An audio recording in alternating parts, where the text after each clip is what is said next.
Assalamualaikum warahmatullahi wabarakatuh. Perkenalkan, nama saya Zaki Ahmad Fadil Muharram dari Prodi Pendidikan Seni Rupa. Pada video ini saya akan membahas tugas analisis perbandingan pembelajaran seni nonformal dan konvensional. Perkembangan teknologi digital saat ini telah membuka berbagai alternatif pembelajaran di luar jalur pendidikan formal. Salah satu contohnya adalah kemunculan platform pembelajaran daring di bidang seni seperti ilustrasi yang memungkinkan siapapun belajar keterampilan ilustrasi secara mandiri, fleksibel, dan sesuai kebutuhan masing-masing individu. Di sisi lain, pembelajaran seni di kelas konvensional tetap menjadi model pendidikan yang dominan dengan ciri khas interaksi langsung antara guru dengan peserta didik secara tatap muka. Pertanyaannya, di era digital ini, bagaimana sebenarnya kedua model pembelajaran ini berjalan? Apa perbedaan dan persamaannya? Dan manakah yang lebih efektif untuk mengembangkan kompetensi seni peserta didik? Inilah yang akan saya kaji dalam presentasi ini. Ilustrasi sendiri adalah sebuah platform dan komunitas pembelajaran ilustrasi digital asal Indonesia. Sejak berdiri tahun 2020, Ilustrasi telah membantu ribuan ilustrator melalui beberapa jalur belajar. Di antaranya, program self-learning, yaitu kelas belajar menggambar untuk pemula yang bisa diakses kapanpun dan dimanapun. Sangat fleksibel untuk pembelajaran mandiri. Program self-learning ini juga dapat diakses secara gratis melalui YouTube maupun berbayar. Yang kedua adalah program pemantapan ilustrasi. Program intensif sekitar 90 hari yang fokus memperdalam teknik komposisi hingga rendering. Yang ketiga adalah program intensif, yaitu sebuah kursus menyeluruh untuk mengembangkan skill dan karir sebagai ilustrator profesional, biasanya dengan pendampingan mentor. Yang keempat adalah komunitas. Ilustrasi juga membangun jejaring ilustrator yang aktif secara online maupun offline di berbagai kota seperti Bandung, Jakarta, Bali, Yogyakarta, dan Semarang. Dari segi metode, materi disampaikan melalui video pembelajaran, modul digital, tugas praktik, serta feedback dari mentor. Media yang digunakan sepenuhnya digital, dimulai dari platform website, grup komunikasi seperti WhatsApp atau Discord, hingga software menggambar digital. Berbeda dengan ilustrasi, pembelajaran seni di kelas konvensional dilakukan secara tatap muka langsung antara guru dan peserta didik, biasanya di lingkungan sekolah formal. Karakteristiknya meliputi tujuan pembelajaran yang terstruktur dan mengacu pada kurikulum nasional, metode pengajaran yang umumnya demonstratif, yaitu di mana guru mempraktikkan teknik secara langsung, lalu peserta didik mengikuti dan dipantau secara real time.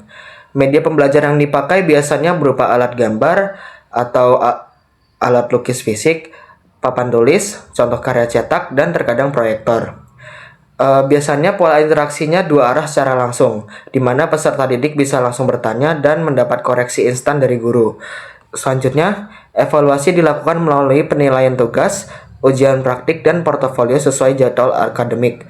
Kelebihannya adalah adanya bimbingan personal yang konsisten dan disiplin belajar yang lebih terjaga karena ada struktur waktu yang jelas. Sekarang mari kita masuk ke bagian inti, yaitu perbandingan kedua model ini berdasarkan beberapa aspek. Yang pertama, dari segi tujuan pembelajaran. Di ilustrasi, tujuan belajar cenderung fleksibel dan disesuaikan dengan minat serta kebutuhan masing-masing individu. Peserta dapat memilih mau fokus ke ilustrasi karakter, komposisi, atau rendering. Sementara di kelas konvensional, tujuan pembelajaran lebih terstruktur karena mengacu pada kurikulum yang sudah ditetapkan secara nasional. Yang kedua, dari segi metode pengajaran, ilustrasi mengandalkan video pembelajaran, modul digital, dan praktik mandiri yang kemudian diberi feedback oleh mentor. Berbeda dengan kelas konvensional yang menggunakan metode demonstratif yang dimana guru mempraktikkan teknik secara langsung di depan kelas. Lalu peserta didik mengikuti sambil dipantau dan dikoreksi secara real time. Yang ketiga, media yang digunakan. Ilustrasi sepenuhnya mengandalkan media digital, dimulai dari platform website, software menggambar, hingga grup komunikasi seperti WhatsApp atau Discord.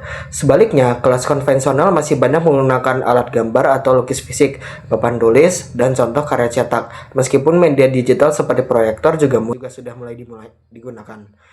Keempat, pola interaksi. Di ilustrasi, interaksi cenderung asinkron, terjadi lewat chat, forum, atau komunitas online, jadi tidak harus terjadi di waktu yang sama. Sementara di kelas konvensional, interaksinya sinkron dan tatap muka langsung, sehingga peserta didik bisa langsung bertanya dan mendapat respon saat itu juga. Yang kelima, fleksibilitas belajar. Ilustrasi jelas lebih unggul di sini karena peserta bebas menentukan waktu dan tempat belajar. Kelas konvensional jauh lebih terbatas karena harus mengikuti jadwal sekolah yang sudah ditetapkan. Yang terakhir, dari segi evaluasi. Ilustrasi biasanya menilai progres karya secara bertahap dan mengandalkan self-assessment dari peserta sendiri. Sementara kelas konvensional punya sistem evaluasi yang lebih formal. Terakhir, dari segi evaluasi hasil belajar, ilustrasi biasanya menilai progres karya secara bertahap dan mengandalkan self-assessment dari peserta sendiri. Sementara, kelas konvensional punya sistem evaluasi yang lebih formal, seperti ujian praktik, tugas terstruktur, dan rapor.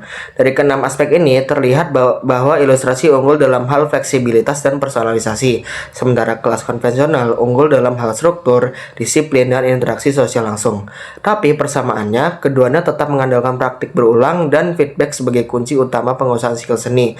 Hanya saja cara penyampaiannya saja yang berbeda. Kemudian kelebihan dan kekurangan masing-masing model pembelajaran. Untuk ilustrasi, kelebihannya adalah fleksibel, bisa diakses kapan saja dan cocok untuk pembelajar dewasa ataupun yang punya kesibukan lain. Lalu materi sering diupdate sesuai tren industri kreatif terkini. Untuk kekurangannya, membutuhkan motivasi dan disiplin diri yang tinggi karena minim pengawasan langsung. Kemudian interaksi sosial dan koreksi real time lebih terbatas dibanding tatap muka. Untuk kelas konvensional, kelebihannya adalah bimbingan yang personal dan koreksi langsung dari guru. Lalu membangun kebiasaan belajar dan interaksi sosial antara peserta didik. Lalu untuk kekurangannya, kurang fleksibel dari segi waktu dan kecepatan belajar masing-masing individu. Lalu materi terkadang tidak secepat mengikuti perkembangan tren industri.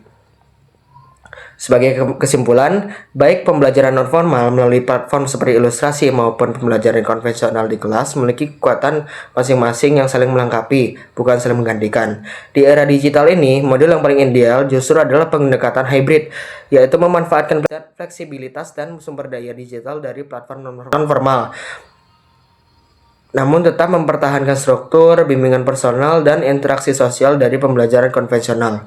Rekomendasi saya, lembaga pendidikan formal bisa mulai mengintegrasikan platform-platform seperti ilustrasi sebagai suplemen belajar mandiri bagi peserta didik. Sementara guru tetap berperan sebagai fasilitator dan pembimbing utama dalam pengembangan kompetensi seni. Sekian dari presentasi saya. Mohon maaf jika ada salah kata. Wassalamualaikum warahmatullahi wabarakatuh.